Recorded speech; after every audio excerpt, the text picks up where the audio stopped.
தகப்பனுடைய சத்தத்திற்கு கீழ்ப்படுகிற ஒரு சந்ததி. எப்படிப்பட்ட ஒரு தலைப்பை தேவன் கொடுத்துருக்கார பாருங்க. தகப்பனுடைய சத்தத்திற்கு கீழ்ப்படுகிற ஒரு சந்ததி. ஆமென். இந்த வார்த்தைகளை தேவன் நமக்கு தந்ததற்காக நன்றி செலுத்துவோம். ஹல்லேலூயா. வாசிப்போம். எரேமியா 35 அதிகாரம் 6 வசனம் 7 வசனம் வாசிப்போம். அவர்கள் நாங்கள் திராட்சரசம் கொடுக்கிறதில்லை, ஏனென்றால் ரேகாபின் குமாரனாகிய எங்களுடைய தகப்பன் யோனதாப் நீங்கள் பரதேசிகளாய் தங்குகிற தேசத்தில் நீடித்திருக்கும்படிக்கு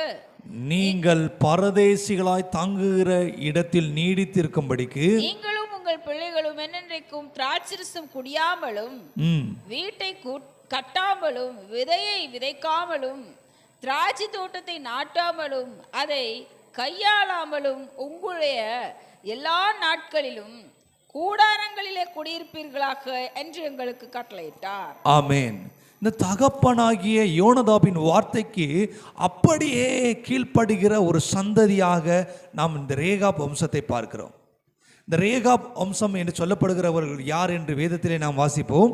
அதற்கு முன்னதாக இவருடைய கீழ்ப்படிதல் ஆண்டவருக்கு மிகவும் ஆச்சரியமானதாக இருக்கிறது. கர்த்தரால் பாராட்டை பெற்ற ஒரு வம்சம்.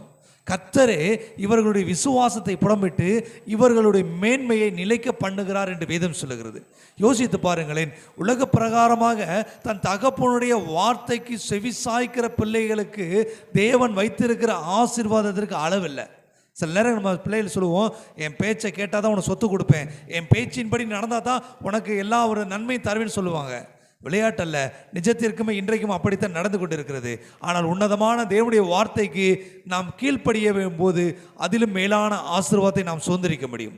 இன்றைக்கு இந்த ரேகாப் வம்சத்தானாகிய அந்த யோனதாபுடைய வார்த்தைகளுக்கு அந்த குடும்பத்தார், அந்த கூட்டத்தார், அந்த தலைமுறைகள் ஒட்டுமொத்தமாக கீழ்ப்படிந்தார்கள். எப்படிப்பட்ட வார்த்தை என்றால், பரதேசிகளாய் நீங்கள் தங்குகிற தேசத்தில் நீங்கள் நீடித்திருக்கும்படி என்ன செய்யக்கூடாதா? வாசிங்க அந்த வசனம், 7 வசனம். நீங்களும் உங்கள் பிள்ளைகளும் என்றென்றைக்கும் திராட்சரசம் குடியாமலும் வீட்டை கட்டாமலும் விதையை விதையாமலும் திராட்சை தோட்டத்தை நாட்டாமலும் அதை கையாளாமலும். ஆமென். பாருங்க, அவர்கள் எதை செய்யக்கூடாதா? திராட்சை ரசம் கூடவே கூடாது என்று தன் தகப்பன் சொன்ன வார்த்தைகளிலே அவர்கள் உத்தமமாய் நிலைத்திருந்தபடினாலே தேவன் அவர்களை ஆசீர்வதிக்கிறவராய் இருக்கிறார். ஆமென். இன்றைக்கும் கூட வாசிங்க 1 வசனம் தொடங்கி 35. குமாரனாகிய யோயாக்கீம் என்னும் யூதா ராஜாவின் நாட்களில் எரேமியாவுக்கு கர்த்தரால் உண்டான வார்த்தை. இது எரேமியாவுடைய புத்தகத்திலே எரேமியாவுக்கு தேவனால் உண்டான ஒரு வார்த்தையை தான் நம்ம இப்ப பார்க்கிறோம். 2 வசனம். நீ ரேகாபியருடைய வீட்டுக்கு போய் அவர்களுடைய பேசி அவர்களை கர்த்தருடைய ஆலயத்தின் அறைகளில் ஒன்றிலே அழைத்து வந்து அவர்களுக்கு திராட்சரசம் குடிக்க கொடு என்றார். ஆமென். இந்த சூழ்நிலை எப்படிப்பட்ட காரியத்தின் மத்தியில் நடக்குதுன்னா, யூத ஜனங்கள் தேவனுடைய வார்த்தையை கீழ்ப்படியாமல், தேவனுடைய வார்த்தைக்கு கீழ்ப்படியாமல் அதை ஒவ்வொரு முறையும் அலட்சியம் செய்து தேவனுடைய வார்த்தையை அவமானப்படுத்தி கொண்டிருக்கிற வேளையிலே எரேமியாவின் மூலமாக வெளிப்பட்ட வார்த்தை தான் இன்றைக்கு நம்ம பார்க்கிறோம். பாருங்க, தீர்க்கதரிசிகளை அற்பமாக எண்ணாதீர்கள் என்று வேதம் சொல்லுகிறது. இந்த இடத்துல எரேமியாவின் தீர்க்கதரிசியின் மூலமாக யூத ஜனங்களுக்கு ஆண்டவர் சொல்றாரு, கீழ்ப்படிதலை கற்றுக் கொடுக்கிறாரு.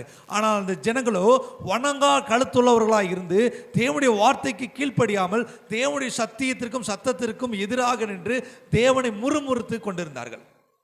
ஆண்டவர் பார்க்கிறாரு. சில நேரங்களில் நம்ம பிள்ளைகளை சொல்லுவோம், இங்கே பாரு, நீ நல்லா படித்தா நல்லா வருவேன் அப்படின்னு சொன்னாலும் அவங்க என்ன இருப்பாங்க, அதை செவி கொடுக்காமல் இருப்பாங்க. அப்போ சில உதாரணங்கள் நம்ம காட்டுவோம். பாரு, அந்த தம்பி இருக்காரு, அவர் ரொம்ப கஷ்டப்பட்ட குடும்பத்தில் இருந்தார், ஆனாலும் அவர் என்ன செய்கிறாரு, நல்லா படித்தார், இன்னைக்கு ஒரு நல்ல நிலைமையில் இருக்கிறாரு. ஒரு உதாரணங்களை நம்ம காட்டுகிறது உண்டு. அந்த உதாரணங்கள் அவங்க இருதயத்திற்கு நல்லதாக இருக்கும்படி தேவன் அதை வெளிப்படுத்துகிறார். இன்றைக்கும் கூட இந்த யூத ஜனங்கள் எரேமியாவின் வார்த்தைக்கு கீழ்ப்படியாமல் இருந்தபோது தேவன் எப்படியோ சொல்லி பார்க்கிறாரு. ஆனாலும் அவர்கள் என்ன செய்யல, செவி சாய்க்காமல் எதிர்த்து நின்று தேவனை முறுமுறுத்தார்கள். அந்த ஒரு சூழ்நிலை மத்தியில் இந்த ரேகாப் குடும்பத்தாரை, ரேகாப் வம்சத்தை, யோனதாபின் வழி நடத்துதல் உள்ள அந்த குடும்பத்தை தேவன் அழைக்கிறார் எரேமியாவின் மூலமாக. எங்க அழைக்கிறார் தெரியுமா? ஆலயத்துக்கு அழைக்கிறார். அழைத்து கர்த்தருடைய ஆலயத்திலே அவைகளில் ஒன்றாக அழைத்து வந்து அவர்களை திராட்சை ரசம் கொடுக்க கொடு. கர்த்தருடைய ஆலயத்தில் திராட்சை ரசம் இருக்கும். அங்கே யாரை குடிக்க கூப்பிடுறாரு? ரேகாப் வம்சத்தாரை குடிக்க கூப்பிடுகிறார். வாசிப்பு 3ஆம் வசனம். அப்பொழுது நான் அபசனியாவின் குமாரனாகிய எரேமியாவுக்கு மகனான எஸ்னியாவையும் அவனுடைய சகோதரரையும் அவனுடைய குமாரர் எல்லாரையும் ரேகாபியருடைய குடும்பத்தார் அனைவரையும் அழைத்து, ஒருத்தர் 2 பேர் இல்லைங்க, ஒட்டுமொத்த கூட்டத்தையும். ஒருவருடைய வார்த்தைக்கு ஒரு சிலர் வேணா கீழ்ப்படிலாம். இன்றைக்கு பாருங்க, நம்முடைய பிள்ளைகளை ஒரு 2-3 பேர் இருந்தால் கூட ஒரு பிள்ளை தான் நம்மளுக்கு பிரியமாக கூட நடக்கும். எல்லா பிள்ளையும் நடக்கிறது இல்லை. ஆனால் இந்த ரேகாப்புடைய அந்த வம்சத்தார் அனைவரையும் நீங்க நினைக்கலாம், வார்த்தைக்கு கீழ்ப்படுகிறது என்பது உத்தரவாதம் இல்லாத ஒரு வார்த்தை தான். நான் கீழ்ப்படிவேன்னு சொல்லி அநேக நேரங்களில் நம்ம என்ன செய்யறோம், அதுக்கு எதிர்த்து நிற்கிறோம். ஆனால் அந்த ரேகாப் சந்ததி எப்படி செய்கிறாங்கன்னா, ஒரு வார்த்தையை, தன் தகப்பனுடைய வார்த்தையை ஒரு ஒட்டுமொத்த கூட்டமாக, எந்த கூட்டம் பாருங்க, எரேமியாவுக்கு அந்த எஸ்னியாவையும் அவனுடைய சகோதரரையும் அவனுடைய குமாரர் எல்லாரையும் ரேகாப்புடைய குமாரரை அனைவரையும் அழைப்பித்து, அப்போ என்டையர் ஃபேமிலி, அது கணக்கில்லாத ஒரு பெரிய ஒரு கூட்டம் தான். அந்த கூட்டத்தை மொத்தமாக அழைத்து, வாசிங்க 4ஆம் வசனம். ஆலயத்திலே பிரபுக்களுடைய அறையின் அருகேயும் வாசலை காக்கிற சல்லூமின் குமாரனாகிய மாசேயாவினுடைய அறையின் மேலுள்ள இத்லியாவின் குமாரனும் தேவனுடைய மனுஷனாகிய ஆனான் என்னும் புத்திரருடைய அறையிலே அவர்களை கூட்டிக் கொண்டு வந்து திராட்சரசத்தினால் நிரப்பப்பட்ட குடங்களையும் கிண்ணங்களையும் ரேகாபியருடைய குடும்பத்தை சேர்ந்த புத்திரரின் முன்னே வைத்து அவர்களை நோக்கி திராட்சரசம் குடியுங்கள் என்றேன். திராட்சை ரசத்தினால் நிரப்பப்பட்ட பாத்திரத்தையும் கிண்ணங்களையும் எடுத்து, தேவ ஆலயத்தில் இருக்கிற ஒரு பொருளுங்க, எவ்வளோ பரிசுத்தமாக இருக்கும், எவ்வளோ நேர்த்தியாக அதை செய்திருப்பார்கள். அது பிரபுக்களுக்கு பயன்படுத்தக்கூடியதாக பார்க்கிறோம். பிரபுக்கள் மத்தியில் இருக்கக்கூடியதாக பார்க்கலாம். சாதாரண விசுவாசியை காட்டிலும் இன்னும் அதிக முக்கியத்துவம் வாய்ந்ததாக அவர்கள் ஆயத்தப்படுத்தப்பட்ட அந்த திராட்சை ரசத்தை அவர்களுக்கு குடிக்க கொடுக்கும்போது அவர்கள் அதை என்ன செய்கிறார் என்று பாருங்க, வாசிங்க. அவர்கள் குடியுங்கள் என்று சொன்னார். அதற்கு அவர்கள் நாங்கள் திராட்சரசம் குடிக்கிறதில்லை, நாங்கள் திராட்சரசம் குடிக்கிறதில்லை. போதும், கவனிங்க. யார் சொல்றா? முதலாவது எரேமியா சொல்றாரு. 2வது ஆலயத்துக்கு அழைத்து வந்து அதிலே அவர்களை பிரவேசிக்க பண்ணி அங்கே ராஜாக்களுக்குடைய காரியங்களுக்கு உடையவர்களுக்காக ஆயத்தம் பண்ணி வைத்துட்டு இருக்கிற அந்த திராட்சை ரசத்தை குடிப்பதற்கு ரேகாபியருக்கு குடிக்க கொடுக்கும்போது அவர்கள் சொல்லுகிறார்கள், நாங்கள் குடிக்கிறதில்லை. எதற்காக இப்படிப்பட்ட ஒரு வைராக்கியத்தை அவர்கள் கொண்டிருக்கிறார்கள் என்றால், அவர்கள் சொந்த இருதயத்தின் வைராக்கியத்தை அல்ல, தன் தகப்பனுக்கு பண்ணின வாக்கு, தன் தகப்பனோடு பேசின கட்டளை, தன் தகப்பன் இட்ட ஆணையை உத்தரவாதமாய் அவர்கள் எண்ணிக்கொண்டார்கள். இன்னைக்கு நம்முடைய பிள்ளைகள் நம்ம பார்க்கிறோம், இங்க பாரு நீ அதை செய்யக்கூடாது அப்படின்னா நம்ம இருக்கிற வரைக்கும் அதை செய்யாமல் இருப்பாங்க. நம்ம போன பிறகு என்ன செய்வாங்க? உடனே அதை செஞ்சிருவாங்க. நம்ம சொல்லியிருப்போம். இன்னைக்கு நிறைய பேர் பார்க்குறது, ஆலயத்துக்கே சில நேரம் பார்க்குறோம், ஒருத்தவங்க வாக்கு பண்ணியிருக்கா, அவங்க அடுத்த தலைமுறைக்கு வரும்போது அதை செய்யாமல் விட்டுறாங்க.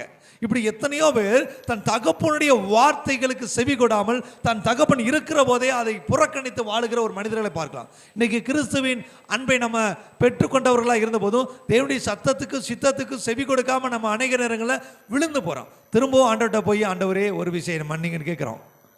அப்படியாக ஒரு வாழ்க்கையை இந்த ரேகாப் வம்சம் வாழலை. இந்த ரேகாப் வம்சம் சொல்கிறாங்க, எரேமியா தீர்க்கதரிசியுடைய வார்த்தையை கூட அவர்கள் என்ன செய்யலை, கன்சிடர் பண்ணல. ஏனென்றால் தகப்பனுடைய சத்தத்துக்கு செவி சாய்க்கிற ஒரு கூட்டம். இன்றைக்கு நாம் இப்படிப்பட்ட ஒரு கூட்டமாக இருக்கணும்னு ஆண்டவர் விரும்புகிறார். ஏன்னா இஸ்ரவேல் ஜனங்கள், அந்த யூத ஜனங்கள் தேவனுடைய வார்த்தைக்கு கீழ்ப்படியாமல் போனபடினாலே அவர்களுக்கு அடையாளமாக ஒரு ரேகாப் வம்சத்தை தேவன் தெரிந்து கொண்டு அவர்கள் மூலமாக தன்னுடைய கீழ்ப்படிதலை யூத ஜனங்களுக்கு வெளிப்படுத்துகிறார். வாசிங்க 9ஆம் வசனம். சரி, 8-9. அப்படியே எங்களுடைய எல்லா நாட்களிலும் நாங்களும் எங்கள் ஸ்திரீகளும் எங்கள் குமாரரும் எங்கள் குமார்த்திகளும் திராட்சரசம் குடியாமலும். யாரெல்லாம் குடிக்க மாட்டாங்களா? நாங்களும் எங்கள் ஸ்திரீகரும் எங்கள் குமாரரும் எங்கள் குமாரத்திகளும் எங்களுக்கு உண்டான யாவரும் நாங்கள் திராட்சரசம் குடியாமல் இருக்கிறோம். நம்ம வீட்டில் இப்படி ஒரு அனுபவத்தை நம்ம பார்த்துருக்கிறோமா? ஒரு தகப்பனுடைய வார்த்தைக்கு அப்படியே செவி சாய்க்கிற ஒரு இருதயம். கற்பனை கூட செஞ்சு பார்க்க முடியல. இஸ்ரவேலருக்குள்ளும் இப்படிப்பட்ட விசுவாசத்தை நான் கண்டதில்லை. ஆண்டவர் சொன்னது போல அநேகரை தேவன் தமக்குரியவர்களாய் வைத்திருக்கிறார். இந்த ரேகா வம்சம் அவனுடைய தகப்பனுடைய வார்த்தைக்கு அப்படி கீழ்ப்படுகிறார்கள். கிட்டத்தட்ட தகப்பன் மரித்து 240 வருடங்களுக்கு அடுத்து இந்த சம்பவம் நடக்குது. அப்பொழுதும் அவர்கள் உண்மையுள்ளவர்களாக இருக்கிறார். எங்கள் அப்பா இருக்கிற வரைக்கும் நாங்கள் செஞ்சோங்க, எங்கள் அப்பா இல்லை அதெல்லாம் நாங்கள் செய்ய முடியாது. இன்னைக்கு எத்தனை பேர் சொல்கிறோம்? உங்கள் பிள்ளைகளுக்கு எவ்வளோ நற்கிரித்தை நீங்கள் கற்றுக் கொடுக்குறீங்க, அவர்கள் நீங்கள் இருக்கும் வரைக்கும் அதை கை கொள்ளுகிறார்கள், அதன் பின்பாக அதை கை கொள்ளுவதில்லை. ஆனால் கர்த்தருடைய வார்த்தையை நாம் என்றென்றைக்கும் நிலைத்திருக்க வேண்டும் என்று தேவன் விரும்புகிறார். கர்த்தருடைய வார்த்தைக்கு நிலைத்திருக்கத்தக்க ஒரு அடையாளமான ஒரு சந்ததியாக ரேகாப் சந்ததியை நான் பார்க்கிறோம். அவர் தகப்பன் அவர்களை அறியாதிருந்த போதும் தகப்பனை இவர்களும் காணாதிருந்த போதும் வார்த்தையை விசுவாசித்து அதன்படி செய்தார்கள். வாசிப்போம் 9ஆம் வசனம். நாங்கள் குடியிருக்க வீடுகளை கட்டாமலும் ரேகாபின் பாருங்க, திராட்சரசம் குடிக்க மட்டும் இல்ல, இந்த விசுவாச பரிசோதனையுடைய அடுத்த கட்டம் என்ன இருக்கு? அவர்கள் பரதேசிகளாய் இருக்கும்படியாக தங்கள் இஷ்டப்படி அலைகிற ஒரு கூட்டமாகத்தான் இன்னைக்கு அநேக நம்ம இருக்கிறோம். இந்த இளைய குமாரனை குறித்து நம்ம படிச்சிருக்கிறோம். 2 பேருமே நல்ல தகப்பனாய் வளர்க்கப்பட்ட பிள்ளைகள். ஆனால் ஒருவன் தன் சுய இஷ்டத்துக்கு தன்னுடைய சுய விருப்பத்துக்காக வாழும்படியாக தன் தகப்பனை எதிர்த்து அவருடைய ஆஸ்திகள் எல்லாம் பறித்து கொண்டு போய் எல்லாவற்றையும் இழந்தவனாய் மீண்டும் வருகிறான். யோசிச்சு பாருங்களேன், இவர்களோ எங்கும் பரதேசிகளாய் இருந்தார்கள். ஆபிரகாமை குறித்து வேதம் சொல்கிறது அவன் பரதேசியாய் இருந்தான் என்று. அந்த பரதேசிக்கு தான் தேவன் நம்மை பிள்ளைகளாக கொடுத்திருக்கிறார். நாமும் பரதேசிகளுடைய பிள்ளைகள் தான். ஏனென்றால் நாம் செல்ல வேண்டிய பரதேசம் நமக்காக ஆயத்தமாய் இருக்கிறது. அங்கே போகும் வரைக்கும் நாம் இந்த பூமியிலே ஒன்றையும் நமக்கென்று சேர்த்து வைக்காதபடி உண்மையுள்ளவர்களாய் பரதேசிக்குண்டான அனுபவத்தோடு வாழ வேண்டும் என்று தேவன் விரும்புகிறார். ஆனால் இவர்களுக்கு அவன் தகப்பனுடைய வார்த்தை உண்மையுள்ளதாய் இருந்தபடினாலே அதற்கு செவி சாய்த்தார்கள், கீழ்ப்படிந்தார்கள். வாசிங்க. ரேகாபின் குமாரனாகிய எங்களுடைய தகப்பன் யோனதாபின் சத்தத்துக்கு கீழ்ப்படிந்திருக்கிறோம். யோனதாபின் சத்தத்துக்கு கீழ்ப்படிந்திருக்கிறோம். எங்களுக்கு சொல்லுங்க, நீங்க சொல்லுங்க. நான் என் தகப்பனாகிய இயேசுவின் சத்தத்துக்கு கீழ்ப்படிந்திருக்கிறேன் சொல்ல முடியுமா? உங்களால சொல்ல முடியுமா? யாராவது அப்படி இருக்கிறீங்களா? ஏனென்றால் அவர்கள் ஒன்றிலும் அந்த சத்தத்திற்கு கீழ்ப்படியாமல் இல்லவே இல்லை. அவர் கீழ்ப்படியாமல் போகவே இல்லை. இவர்கள் யார் என்று நாம் தெரிந்து கொள்வோம், எடுத்துக்கொள்வோம். வாசிப்போம் இந்த ரேகாபியரை குறித்து. 2 ராஜாக்கள் 10ஆம் அதிகாரம் 15ஆம் வசனம் வாசிப்போம்.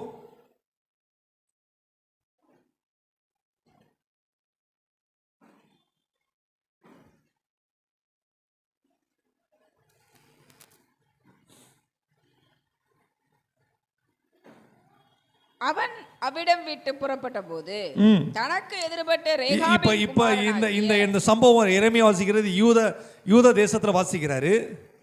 இப்ப எந்த இடத்துக்கு நம்ம போறோம் பாருங்க. அவன் அந்த இடத்தை விட்டு புறப்பட்டு தனக்கு எதிர்பட்ட ரேகாபின் குமாரனாகிய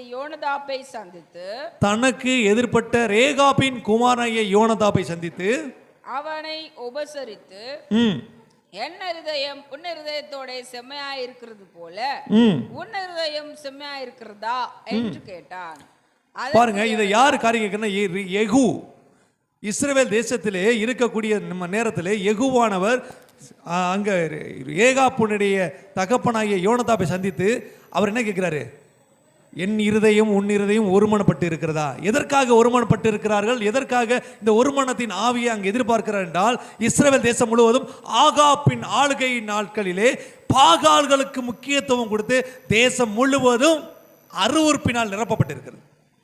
அந்த ஆகாப்பினுடைய நாட்களில் இருக்கக்கூடிய அந்த அருவருப்புகள் நீக்கும்படி தேவன் தெரிந்து கொண்ட பாத்திரம் தான் யெகூ.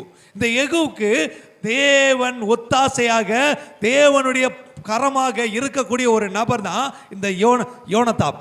ரேகாபினுடைய தகப்பனை யோனதாப் இருக்கிறாரு.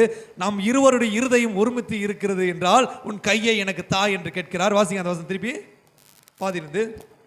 ரேகாபின் குமாரனாகிய யோனதாப்பை சந்தித்து அவனை உபசரித்து, என் இருதயம் உன் இருதயத்தோட செம்மையா இருக்கிறது போல. ரெண்டு இருதயம் ஒரே மாதிரி இருக்கா? உன் இருதயமும் செம்மையா இருக்கிறதா என்று கேட்டான். செம்மையா இருக்கிறது என்றால் பாகால்களுக்கு எதிராக பாகால்களுக்கு மேற்கொள்ளும்படியாக தேவனுடைய சத்தத்துக்கு கீழ்ப்படியக்கூடிய இருதயம் தான் செம்மையான இருதயம். இன்னைக்கு அநேகர் எப்படி இருக்குமா, நமக்கு ஏன்பா கவலை, ஊர் எப்படி இருக்கோ அதே மாதிரி நம்ம நினைச்சுவோம், ஊரோடு ஒத்துவாள் சொல்லி சூழ்நிலை கேட்ட மாதிரி நம்ம வாழ முயற்சி பண்ணுவோம். ஆனால் யெகோவா அந்த நாட்களிலே பாகால்களின் ஆளுமை அதிகமாக இருக்கும்போது அதை அழிக்க வேண்டும் என்று தேவனுடைய சத்தத்திற்கு கீழ்ப்படிந்து அதை செய்வதற்கு ஆயத்தமாக இருந்தான். ஆனாலும் அவனோடு கூட ஒரு கரம் தேவைப்பட்டது. அந்த கரம் தான் ரேகாபின் தகப்பனாகிய யோனதாபின் கரம். ஆமென். வாசிங்க 23 வசனம்.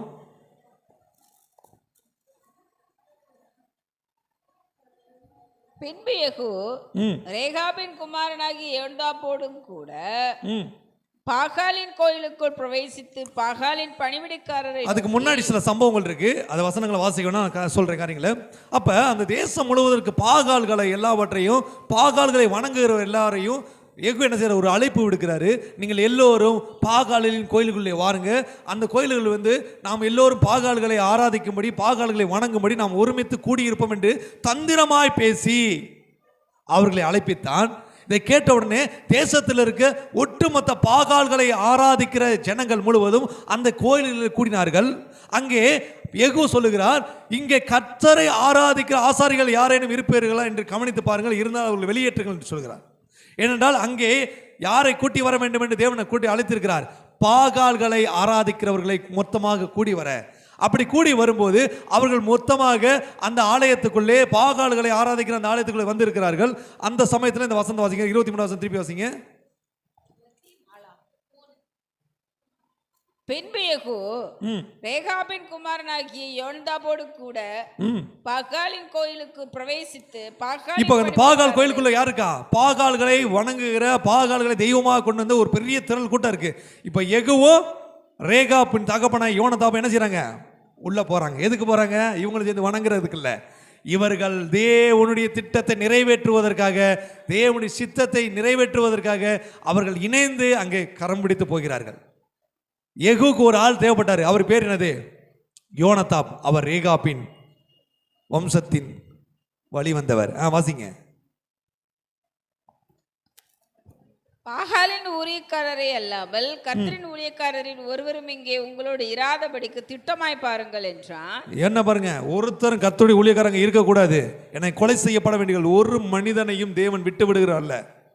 ஒரு நீதிமானுடைய ரத்தத்தையும் வீணாக சிந்துகிறதுக்கு தேவன் அனுமதிப்பது அல்ல. அப்படியாக கர்த்தருடைய ஊழியக்காரர்கள் அங்கே இருப்பதை அவர்கள் உத்தரவாதம் பண்ணி கொண்டார்கள். இல்லாமல் இருப்பதை அவர் உத்தரவாதம் பண்ணி கொண்டு தேவன் ரொம்ப கவனமா அங்க காரியங்களை நடப்பிக்கிறார். வாசிங்க. அவர்கள் அடுத்து 26 வசனம்.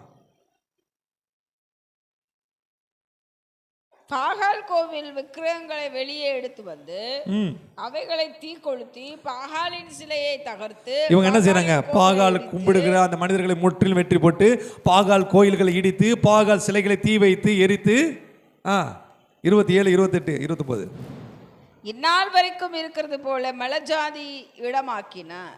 அதை ஒரு கழிப்பிடமாக்கி போட்டார். அவர்கள் கும்பிடுகிற இடத்தை என்ன செய்யறாரு? ஒரு கழிப்பிடமாக்கி போட்டு எல்லாவற்றையும் இடித்து தரைமட்டாக்கி போட்டார் யெகூ, யோனதாப் இருவரும்.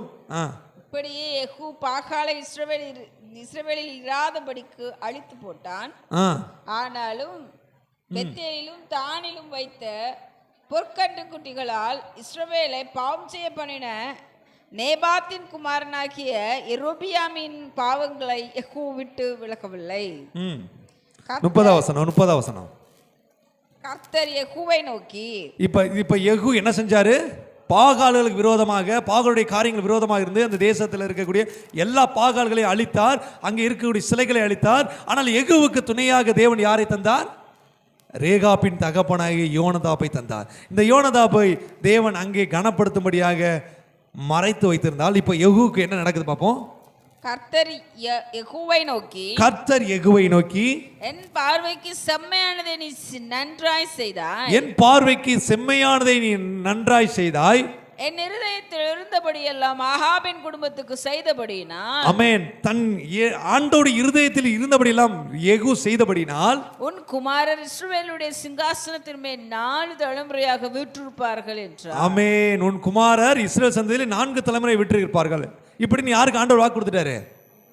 யெகூ. ஆனா இன்னொருத்தர் அங்க மறைக்கப்பட்டுட்டாரு. யாரு? 2 பேர் தான் நம்ம பார்க்கிறோம்.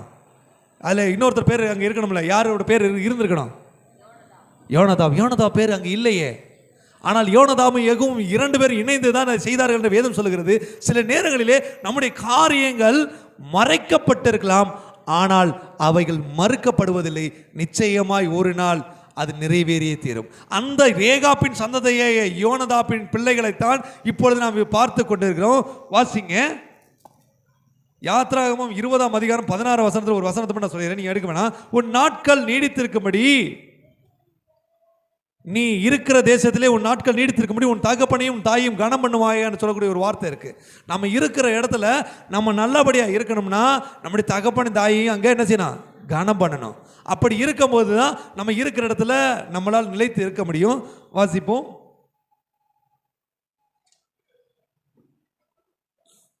எரேமியா 35ஆம் அதிகாரம்.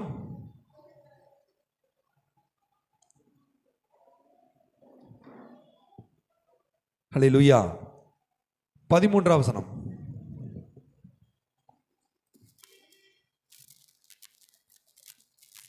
இஸ்ரவேலின் தேவனாகிய சேனைகளின் கர்த்தர் உரைக்கிறது என்னவென்றால், நீ போய் யூதாவின் மனுஷரையும் எருசலேமின் குடிகளையும் நோக்கி, நீங்கள் என் வார்த்தைகளை கேட்டு. எரேமியா 35ஆம் அதிகாரம் 13ஆம் வசனம். அதுதான் வாசிக்கிறாங்க. இஸ்ரவேலின் தேவனாகிய சேனைகளின் கர்த்தர் உரைக்கிறது என்னவென்றால், நீ போய் யூதாவின் மனுஷரையும் எருசலேமின் குடிகளையும் நோக்கி, நீங்கள் என் வார்த்தைகளை கேட்டு புத்தியை கொள்ளுகிறது இல்லையோ என்று. இப்ப ஆண்டவருடைய ஆதங்கம் இருக்கு. கூட போயிருந்த அந்த ரேகாப்புடைய தகப்பனாய் யோனதாப்புடைய வம்சம் அவ்வளவு யோனதாப்புக்கு உண்மையா இருக்கிறாங்க. அவர்கள் தகப்பனுடைய வார்த்தைக்கு அப்படியே கீழ்ப்படுகிறார்கள். அவர்கள் திராட்சைசம் குடிக்க கூடாதுன்னா குடிக்கல, அவர்கள் வீடு கட்டக்கூடாதுன்னு கட்டல, திராட்சை பயிரிடக்கூடாதுன்னு பயிரிடல, அவர்கள் சொந்தமாக எதையும் தங்களுக்கு வைத்து கொள்ளவில்லை. அவருடைய உணவாக என்ன இருந்துச்சுன்னா ஆட்டுப்பாலும் ஆட்டுப்பால் கட்டிகளும் அதற்கான காரியங்களாகவே அதிகமாக இருந்தது. பாருங்களேன், இன்றைக்கு நம்முடைய வாழ்க்கையில் தேவன் நமக்கு கற்றுத்தருகிற காரியம், உலகத்தில் உள்ள உண்மையுள்ள தகப்பனுக்கு நம்ம உண்மையாக இருக்கணும். அதை விட மேலாக உண்மையாய் நம்மை அழைத்த தேவனுக்கு நம்ம உண்மையாக இருக்கணும். இப்போ ஆண்டவர் இந்த ரேகாப் சந்ததியை வச்சு யூத வம்சத்துக்கு, யூத குடும்பத்துக்கு பேசுகிறாரு. நீங்கள் எனக்கு என் வார்த்தைகளை நீங்கள் கேட்டு புத்தியா ஏற்றுக்கொள்கிறது இல்லையோ என்று கர்த்தர் சொல்லுகிறார். வாசிங்க 14ஆம் வசனம்.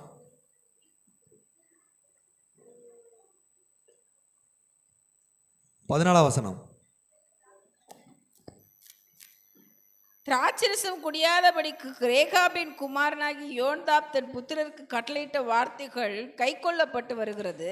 எவ்வளவு வாதங்க தேவனுக்கு இருக்கும். யோனதாப் சொன்ன வார்த்தையை அவன் சந்ததி என்ன செய்யறான்? கை கொண்டு வர்றான். அவர்கள் இந்நாள் மட்டும் அதை குடியாமல், இந்நாள் மட்டும் கிட்டத்தட்ட தகப்பனுடைய சந்ததிக்கு அடுத்த சந்ததி கிட்டத்தட்ட 240 வருடங்களுக்கு கழித்து கூட அவர்கள் அதை என்ன செய்யறாங்க? கடைபிடித்து வருகிறார்கள். நம்முடைய தேவன் நம்மிடத்தில் எதிர்பார்க்கிற ஒண்ணுதான், என் வார்த்தையை நீங்கள் கடைபிடிக்க வேண்டும். இந்த புதிய ஏற்பாடுல நமக்கு 2 கற்பனை இருக்கு. அந்த கற்பனையை நம்ம சொல்லுவோமா? சொல்லுங்க. உன் தேவனாய் கர்த்தரிடத்தில் முழு இருதயத்தோடும், முழு பலத்தோடும், முழு ஆத்மாவோடும், முழு இருதயத்தோடும் அன்பு கூறுவாயாக. அதற்கு இணையாக 2வது கற்பனை, உன்னிடத்தில் அன்பு கூறுவது போல பிறனிடத்தில் அன்பு கூறுவாயாக. இந்த 2 கற்பனை நம்ம கடைபிடிக்கிறோமா? அன்பு கூறுறதுன்றதே நம்மகிட்ட இல்லை. அதனால தேவனிடத்திலே நம்மளால் அன்பு கூறமில்ல, நம்மகிட்டையும் அன்பு கூறமில்ல, மற்றோட அன்பு கூறமில்லை. இந்த அன்பு கூறுதல் எப்படி என்ற வேத வசனத்தின் ஆழங்களை நாம் புரிந்து கொள்வதில்லை. தேவன் அன்பாகவே இருக்கிறார்.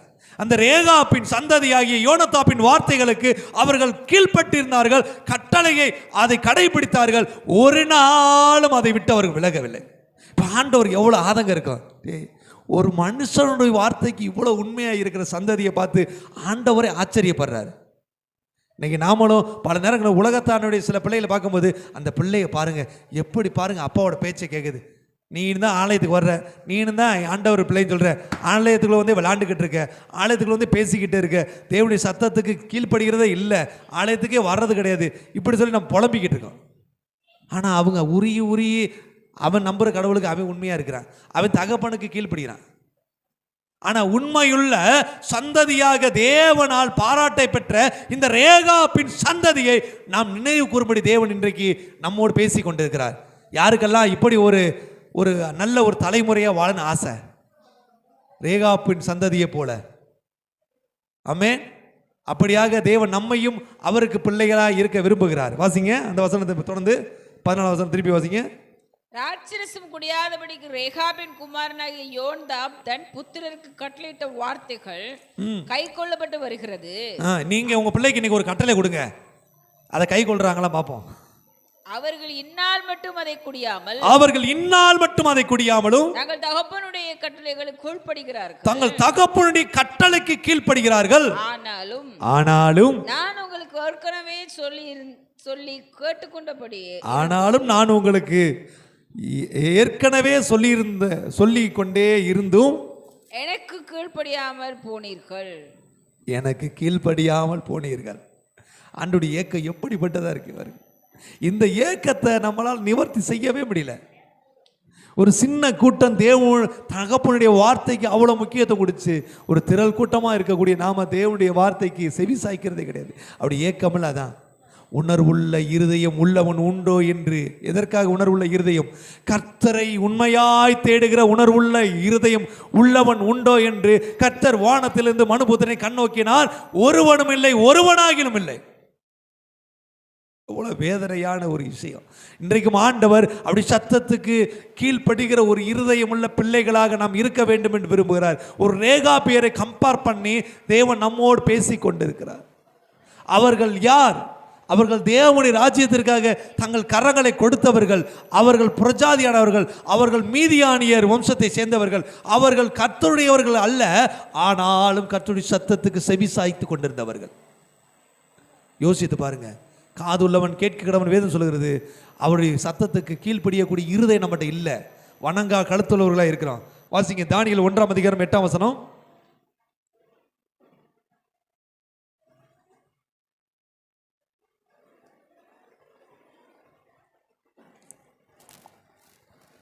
தானியேல் ராஜாவின் போஜனத்தினாலும் அவர் பானம் பண்ணும் திராட்சரசத்தினாலும் தன்னை தீட்டுப்படுத்தலாகாதென்று தன் இருதயத்தில்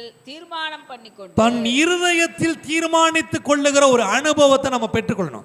தானியேலுக்கு முன்பாக அநேக ராஜாக்களுக்கு கொடுக்கப்படக்கூடிய உணவுகள் இருந்த போதும் அவன் தேவனுடைய உத்தமத்திலே தேவன் தனக்கு தந்த வாழ்க்கை காரியங்களை உண்மையுள்ளவனாக இருக்கும்படியாக இருந்ததினால் அவன் ராஜாக்களுக்கு பானம் பண்ணும் கொடுக்கக்கூடிய திராட்சை ரசத்தை குடிக்க மாட்டேன் என்று தன் இருதயத்திலே தீர்மானித்துக் கொண்டான்.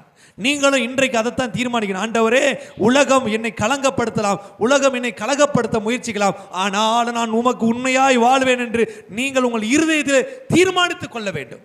அந்த ரேகாபின் வம்சத்தை சேர்ந்தவர்கள் தங்கள் தகப்பனுடைய வார்த்தையை நிலைத்திருக்க வேண்டும் என்று தங்கள் இருதயத்தில் தீர்மானித்துக் கொண்டார்கள். அதன்படி அவர்கள் நடந்தார்கள்.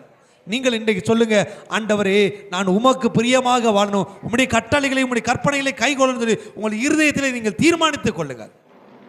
அந்த தானியேலை குறித்து நாம் பார்க்கிறோம். அவனுடைய முகங்கள் மரக்கறிகளையும் காய்கறிகளையும் சாப்பிட்ட போதும் அவன் முகங்கள் வாடாமல் ராஜாவை போல பிரகாசம் உள்ளதாக இருந்தது. ஏனென்றால் உங்கள் ஆசீர்வாதங்கள் தேவனிடத்தில் உங்களுக்கு கொடுக்கப்பட்டு இருக்கிறது. உங்கள் இருதயத்திலே நீங்கள் தீர்மானித்த தீர்மானத்தின்படி செவி கொடுக்கிறவர்களாக இருக்க வேண்டும். நாம் ஒன்று நினைப்போம், சூழ்நிலை ஏற்ற மாதிரி சில மாறிடுவோம். காலையில் இன்னைக்கு தீர்மானம் பண்ணுவோம், இன்றையிலிருந்து நான் போய் பேசக்கூடாது, இன்றையிலிருந்து நான் மற்றவர்களுக்கு கெட்ட செய்யக்கூடாதுன்னு சொல்லி முடித்த கொஞ்ச நேரத்தில் இதை ரெண்டையும் செஞ்சிருவோம். அப்படி அல்ல, நாம் தீர்மானிக்கிற தீர்மானத்தை தேவனுடைய சமூகத்தில் வைத்து, ஆண்டவரே, இதை நான் செய்வதற்கு ஆயத்தமாக இருக்கிறேன், இதை செய்யும்படியாக நீர் எனக்கு எப்பொழுதும் என்னோட உதவி செய்யும் என்று உண்மையாய் அவரிடத்தில் அதை ஒப்புக் கொடுக்கணும். வேதம் சொல்லுகிறது, உன் பாவத்தை அறிக்கை செய்து விட்டு விடுகிறவன் எவனோ அவன் வாழ்வடைவான், பாவத்தை அறிக்கை செய்ய வாழ்வடைய மாட்டான். தன் இருதயத்தில் தீர்மானிக்கிறவன் அதன்படி நடக்க வேண்டும் என்று நிலை நிற்கிறவன் தான் அந்த ஆசீர்வாதத்தை சுதந்திரிக்க முடியும். அவர்களோ உண்மையுள்ளவர்களாக இருந்தார்கள். யார்? யோனதாபின் வார்த்தைக்கு கீழ்ப்படிந்த ரேகாபியர். இன்றைக்கு நாம் வேதத்தில் இவ்வளவு முக்கியத்துவம் படுத்தி அவர்களுக்கு தேவன் ஒரு கணத்தை கொடுத்திருப்பார்னா அவர்கள் தகப்பனுடைய வார்த்தைக்கு உண்மையுள்ளவர்களாக இருந்தார்கள். அந்த தகப்பனும் தேவனுக்கு உண்மையுள்ளவனாக இருந்தான். அந்த தகப்பன் தேவனுக்காக யுத்தம் செய்து தேவனுடைய நாமத்தை மகிமைப்படுத்தினான். யோசிச்சு பாருங்க. கர்த்தர் அப்படியாக வாசிப்போம்.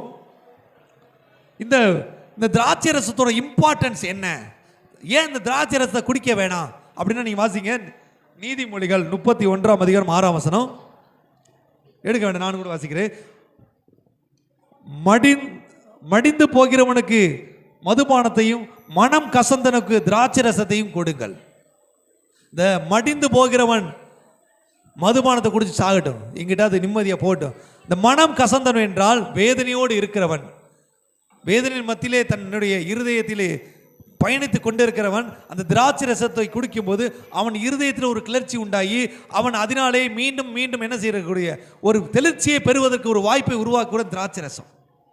அந்த திராட்சை ரசத்தினுடைய அவசியத்தை நாம் தெரிந்து கொள்ள வேண்டிய காரியம் உண்டு. ஏனென்றால் புதிய ஏற்பாடில் நாம் ஒரு திராட்சை ரசத்தை குடிக்கிறோம். அது எந்த திராட்சை ரசம்? உலக பிரகாரமாக நம்ம திராட்சை ரசத்தை குடிக்கிறோம். ஆனால் அதை எதை நினைவு கூர்ந்து குடிக்கிறோம்? நமக்காக சிலுவையிலே அறையப்பட்ட பரிசுத்த தேவனுடைய இரத்தமாகிய திராட்சை ரசத்தை நாம் குடிக்கிறோம். அதனாலே நாம் மீட்படையும்படியாக, அதனாலே நாம் பாவத்திற்கு விலகும்படியாக, அதனாலே நாம் நித்திய ஜீவனை அடையும்படியாக அது நமக்கு அருளப்பட்டிருக்கிறது. அப்படியாக இந்த திராட்சை ரசத்துடைய அவசியம் என்னவென்றால் அது நம்மை மாம்சத்திற்குரிய பலத்தை தராதபடிக்கு அதிலே அவர்கள் குடித்து வெறித்து இருக்காதபடி அவன் இருக்கிற தேசத்தில் உண்மையுள்ளவனாய் இருக்க வேண்டும் என்று யோனதாப் விரும்பினபடினாலே தன் சந்ததிக்கு அதை கட்டளையாய் கொடுத்தான். வாசிங்க 35:19 எரேமியா 35:19 சரி 35:15-16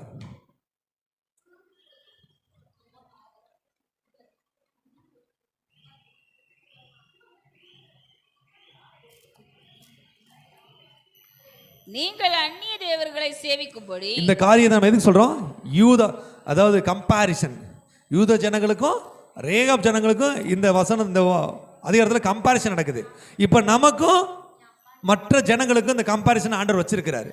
அப்படியாக இந்த யூத ஜனங்களை குறித்து ஆண்டவர் திருப்பி பேசுறாரு எரேமியா மூலமாக. நீங்கள் அந்நிய தேவர்களை சேவிக்கும்படி அவர்களை பின்பற்றாமல் அவனவன் தன் பொல்லாத வழியை விட்டு திரும்பி உங்கள் நடக்கையை சீர்திருத்துங்கள், அப்பொழுது உங்களுக்கும் உங்கள் பிதாக்களுக்கும் நான் கொடுத்த தேசத்துல குடியிருப்பீர்கள் என்று சொல்லி தீர்க்கதரிசிகளாக்கிய என் ஊழியக்காரரை எல்லாம் நான் உங்களிடத்துக்கு ஏற்கனவே அனுப்பி கொண்டிருந்தும் நீங்கள் உங்கள் செவியை சாயாமலும் எனக்கு கீழ்ப்படியாமலும் போனீர்கள். இப்போதும் போதும் கீழ்ப்படியாம போனீங்க. நம்ம சொன்னேன் யாத்திராம 20:12 சொல்லப்படுது, உன் நாட்கள் நீடித்திருப்பதற்கும் நீ இந்த தேசத்திலே நிலைத்திருப்பதற்கும் வார்த்தையை, எந்த வார்த்தை? தகப்பனுடைய வார்த்தையும் தாயுடைய வார்த்தையும் கனம் பண்ணுன்னு ஆண்டவர் சொல்லியிருக்கிறார். இவர்கள் அந்த வார்த்தைக்கு செவி கொடாமல் போனபடினாலே அவர்கள் அறுப்புண்டு போக முடியும். எந்த தேசத்தில்?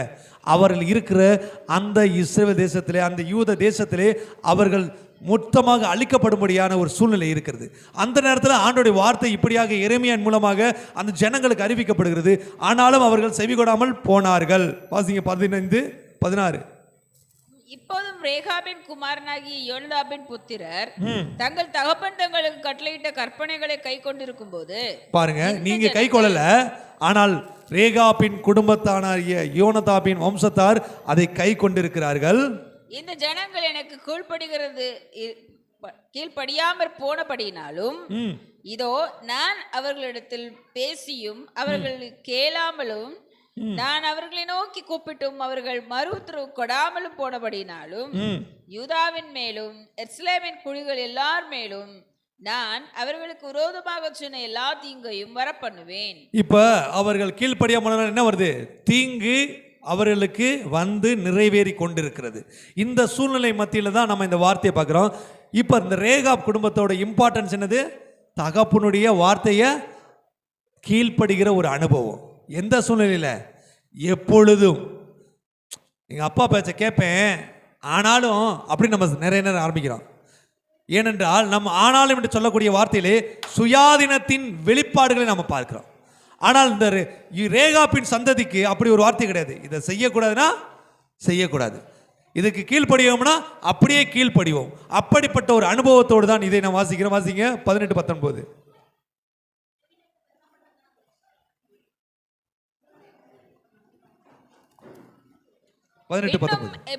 எரேமியா ரேகாபருடைய குடும்பத்தாரை நோக்கி, நீங்கள் உங்கள் தகப்பனாகிய யோனதாபின் கட்டளைக்கு கீழ்ப்படிந்து. இப்ப இந்த ப்ராசஸ் எல்லாம் முடிச்ச பிறகு திரும்பவும் எங்க வந்துட்டாரு? எரேமியா ரேகாப் கொண்டு வந்துட்டாரு. யூதா வம்சத்துக்கு சொல்ல வேண்டிய சொல்லிட்டாரு. ஏன்னா யூதா அவர்கள் யார் இப்படிப்பட்டவர்களா இருக்காங்க?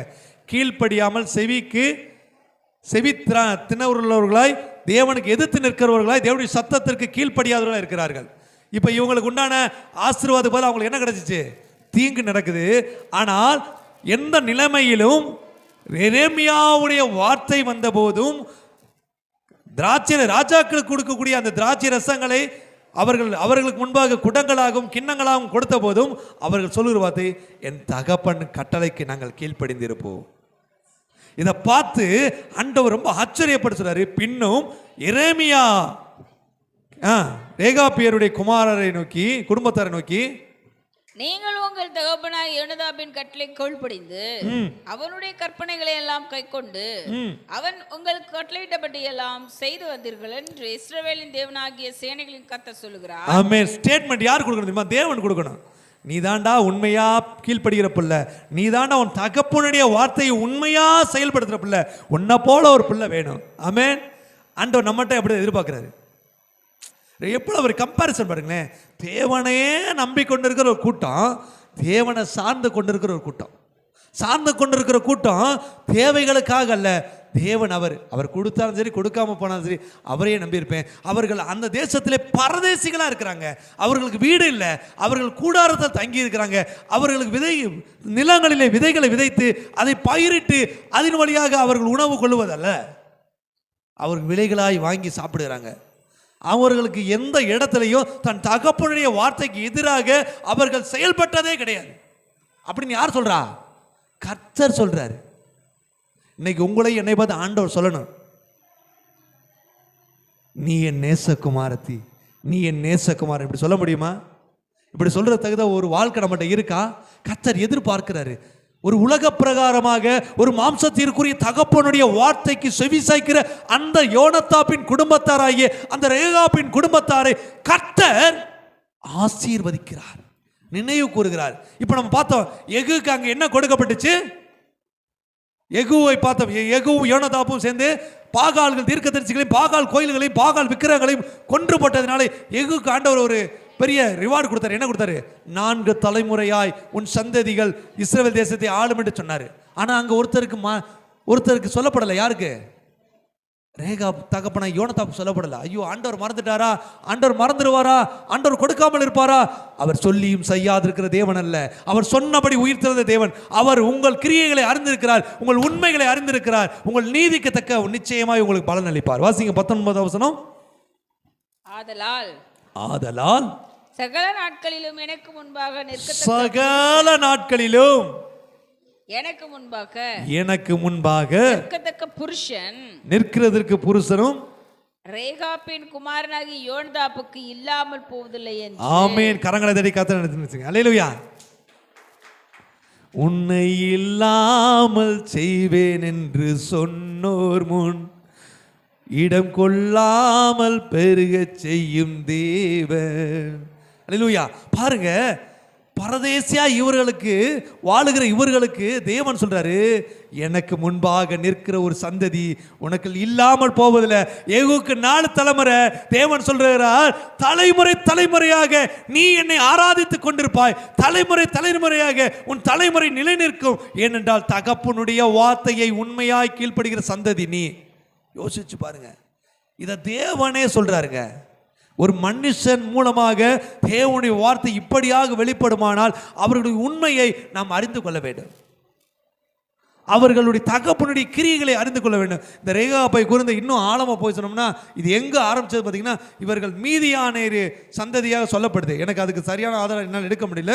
அவர்கள் அது என்னன்னா, இந்த ரெகுவேல் சொல்லக்கூடிய எத்திரோ மோசையின் மாமனார் அந்த இடத்துல இருந்து இது தொடங்குது. ஆனால் என்னால் அதுக்கு சரியாக ஆதாரம் எடுக்க முடியல, அதனால் இப்போ நான் உங்களுக்கு சொல்லலை. கர்த்தர் இன்றைக்கு பாருங்க, இந்த யோனதாபின் கிரியைகளை தேவன் அறிந்திருந்தார். யோனதாப் தேவனுக்காக உண்மையாக வாழ்ந்த தேவன் அறிந்திருந்தார். அந்த சந்ததிக்கு தேவனுடைய வார்த்தைகளை யோனதாப் கொடுத்து போனார். அதன்படியாக அவர் என்றென்றைக்கும் அந்த சந்ததி நிலைத்திருந்தது.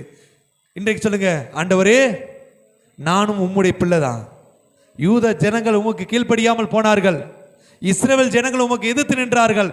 நாங்களோ யோனதாபின் சந்ததியை போல, ஒரு ரேகா வம்சத்தை போல, ஆண்டவரை உலக பிரகாரமான தகப்பனுக்கு அல்ல, உண்மையுள்ள உலகத்தை உண்டாக்கின உன்னதமான தேவனாகிய தகப்பனுடைய வார்த்தைக்கு நாங்கள் நிச்சயமாய் கீழ்ப்படிவோம். அவர் பார்த்து நம்மளை பாராட்டணுங்க. இயேசுவின் பாராட்டை பெற்ற, தேவனுடைய நற்பண்பின் ஆசீர்வாதத்தை பெற்ற ஒரு அற்புதமான சந்ததி தான் இந்த ரேகாப் சந்ததி. இன்றைக்கு ஆண்டவர் நம்மையும் இப்படித்தான் எதிர்பார்க்கிறாரு. தேவனாய் கர்த்தர் உங்களை ஆசீர்வதிப்பாராக. இதற்கு ஆண்டவர் தலைமுறையான ஆசீர்வாதத்தை நமக்கு தர விரும்புகிறார். ஏனென்றால் அவர்கள் எங்கு போனாலும் யெகோவா தேவனை ஆராதித்தார்கள். இதுக்கு அடுத்து ஒரு வசனம் இருக்கு, அது அந்த இடத்துல இல்லை. எரேமியா 40ஆம் அதிகாரம் 7ஆம் வசனம். அதை ஒரு வசனத்தை மட்டும் வாசிங்க. ஏன்னா இதற்கு அர்த்தம் என்னன்னா, அந்த யூத தேசம் முழுவதும் என்ன ஆயிரும், தேவன் ஏற்கனவே தீர்க்கதரிசியாக எரேமியா மூலம் சொல்லப்பட்ட வார்த்தைகள் நிறைவேறி இஸ்ரவேல் ஜனம் முழுவதும் யூத ஜனம் முழுவதும் சங்கரிக்கப்பட்டு, அந்த தேசம் முழுவதும் வீடுகள் எல்லாம் தீக்கரையாக்கப்பட்டு, அலங்கங்கள் இடிக்கப்பட்டு, தேவ ஆலயங்கள் முதற்கொண்டு இடிக்கப்பட்டு, எல்லா ராஜாக்களும் பிரபுக்களும் விசேஷமாக சிதேக்கியா ராஜா ஆண்டு கொண்டிருக்கும் போது அவன் கண்கள் கூட ஆகி அவன் பிள்ளைகள் கொல்லப்பட்டு எல்லாம் போயிடுவாங்க. ஆனால் ஆண்டவர் சொல்றாரு அந்த வசனத்தில் 40ஆம் அதிகாரம் 7ஆம் வசனம், தேசத்தில் ஏழையான சிறைக்கு கொண்டு போகப்படாத, அந்த வசனம் வாசிங்க. எரேமியா 40ஆம் அதிகாரம் 7ஆம். பாபிலோன் ராஜா அகிக்காமின் குமாரனாகிய கெதலியாவை தேசத்தின் மேல் அதிகாரியாக்கினான். இப்ப யூத தேசம் பாபிலோனிய தேசத்துக்கு மாறிடுச்சு. ஏன்னா தேவனுடைய வார்த்தைக்கு யூத மக்கள் கீழ்ப்படியாதனால ஒட்டுமொத்த ராஜ்யமும் அழிக்கப்பட்டு போயிடுச்சு. வாசிங்க. அதிகாரியாக்கினான் என்றும் பாபிலோனுக்கு சிறைகளாக கொண்டு போகப்பட்ட பட்டிராத குடிகளில் கொண்டு போகப்பட்டிராத குடிகளான ஏழைகளான புருஷரையும் ஏன்னா இவர்களுக்கு என்ன இல்ல, வீடுகள் இல்ல, இவர்களுக்கு திராட்சை தோட்டங்கள் இல்ல. இவர்கள் எப்படி இருந்தாங்களா, அங்க பரதேசிகளும் ஏழைகள்னா எளியவர்கள் தான் சொல்லணும். அதாவது சொந்தமாக அங்கே எதையுமே அவங்க ஆக்குப்பை படலை, அவர்களுக்குரியது என்று. ஏன்னா அவங்க என்ன செய்ய, வீடுகளை ஃபுல்லாக முற்றிலும் சங்கரிச்சாங்க. ஆனால் இவர்கள் தான் அவர்கள் என்று நான் விசுவாசிக்கிறேன். அப்படியாக தேவன் இவர்களை அதே தேசத்திலே மீண்டும் தங்க பண்ணினார். அவர்களை கொண்டு மீண்டும் தேசத்தை பெருக பண்ணினார். இவர்கள் உண்மை உள்ளவர்களாக எப்பொழுதும் நிலை நின்றார்கள் தேவனுக்கு. பாபிலோன் தேசத்தார் எல்லாத்தையும் கொண்டு போனாங்க, ஆனால் ஏழையான கொஞ்சம் ஜனத்தை விட்டு போனாங்க. அவங்களோட என்ன இல்லை, வீடு இல்லை, இடம் இல்லை, எதுவும் இல்லை. ஆனால் தேவனுடைய வார்த்தைக்கு கீழ்ப்படியக்கூடிய இந்த ரேகாபின் சந்ததியை போல நாம் நிலைமை நிற்போமானால், அநேகர் சிறைப்பட்டு போனாலும் தேவன் நம்மை மீதியாய் வைத்திருப்பார். அதே தேசத்திலே அழிக்காமல் யுத்த ஜனத்திற்கு முன்பாக நமக்கு கண்களில் தயை கிடைக்க பண்ணி நம்மை நிலைநிற்க பண்ணுகிறவராய் இருக்கிறார். அல்லேலூயா. அங்கே பார்க்கிறோம், அவர்கள் புருஷரையும் ஸ்திரீகளையும் குழந்தைகளையும், அந்த வசனம் வந்தீங்க, புருஷர்களையும் பாபிலோனுக்கு சிறைகளாக கொண்டு பட்டிராத குடிகளில் ஏழைகளான புருஷரையும் ஸ்திரீகளையும் குழந்தைகளையும் அவருடைய விசாரிப்புக்கு ஒப்புவித்தான் என்றும், வெளியில் இருக்கிற இராணுவ சேவைக்காரர்கள் அனைவரும் அவர்களுடைய மனுஷரும் கேட்டபோது அவர்கள் மிஸ்பாவுக்கு போது அந்த இடத்துல தேவன் அவர்களை குடியிருக்கும் பண்ணி அதற்கு உண்டான விளைச்சல்களை அவர்கள் செய்து கொள்ளும்படியாக அங்கே அந்நிய ராஜாவாகிய பாபிலோன் ராஜா மூலம் அவர்களுக்கு அனுமதி கொடுக்கப்பட்டது. ஏனென்றால் நீங்கள் என்றென்றைக்கும் தேவனுக்கு முன்பாக நிலைநிற்கிற சந்ததி என்று யார் சொல்கிறது? தேவனாய் கர்த்தர் சொல்லுகிறார்.